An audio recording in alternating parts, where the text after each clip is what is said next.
మహాభారతం చదువుతుంటే అర్జునుడు మరణించిన ఘట్టం ఒకటి వస్తుంది. చాలామందికి ఆశ్చర్యంగా ఉంటుంది, అర్జునుడు మరణించడం ఏమిటి అని. ఈ కథ చెప్పుకోవాలంటే కురుక్షేత్ర యుద్ధం అయిపోయింది. అయిన తర్వాత ధర్మరాజు ఇంకా నిర్వేదంతో ఆవేదనతో ఉంటాడు. ఎంతో పాపం చేశాను బాధపడుతూ ఉంటాడు, దుఃఖిస్తూ ఉంటాడు, పరిపాలన మీద దృష్టి పెట్టలేకపోతూ ఉంటాడు. అప్పుడు వ్యాసుడు వచ్చి చెప్తాడు, అశ్వమేధయాగం చెయ్యి, ఎన్నో దానాలు చేయి, దాని ద్వారా ఆ దానాలు చేస్తే ఆ దాన ఫలితం వల్ల నీ పాపం కలిగిందనే భావం పోతుంది అని చెప్తాడు. అప్పుడు ఆయన అశ్వమేధయాగం చేద్దాం అని అనుకుంటాడు.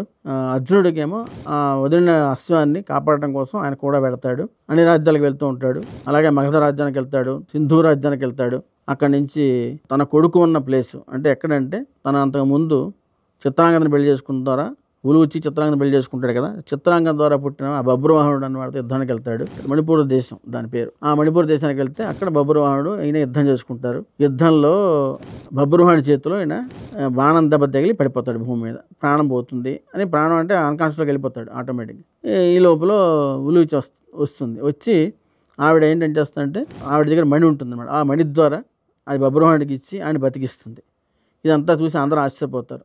అప్పుడు చెప్తాను అనమాట, భీష్ముడిని, ఆయన అష్టవసువుల్లో ఒకడు కదా, ఆ భీష్ముడిని చంపడానికి సెకండ్ అడ్డు పెట్టుకుని అర్జునుడు చేసిన ప్రయత్నం వలన మిగిలిన వస్తువులకు కోపం వస్తుంది. వాళ్ళంతా ఏం చేస్తారంటే అర్జునుడు మరణించుకోక అని చెప్పిస్తారు. అది ఆవిడ ఏం చేస్తుందంటే ఒకరోజు ఆవిడ నాగకన్య కదా స్నానం చేస్తుండగా ఇదంతా కూడా వింటుంది అనమాట. విని తన తండ్రికి చెప్తుంది. తండ్రి అప్పుడు ఆయన వస్తువులు ప్రార్థించి దానికి నివారణోపాయం కనుక్కుంటాడు.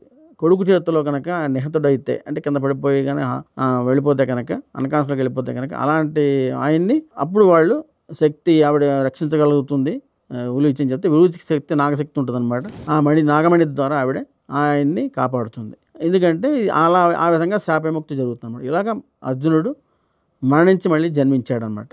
అక్కడ మరణం జరగడం అంటే అది మరణం కింద కాదు కానీ బట్ ఆ కథలో చెప్పవలసిన విషయం ఏంటంటే ఈ శాపాన్ని ఎప్పుడైతే భీష్ముడు విషయంలో తప్పు చేశాడో అర్జునుడు, తప్పు చేయడం అంటే ఇంకా యుద్ధంలో తప్పలేదు కాబట్టి సెకండ్ అడ్డం పెట్టుకున్నారు. నిజంగా చెప్పాలంటే అర్జునుడికి ఇష్టం లేదు అలా చేయడం కూడా, కానీ ఆ వసువులు శాప విముక్తి ఇలా కలిగిందనమాట. ఇది కథ.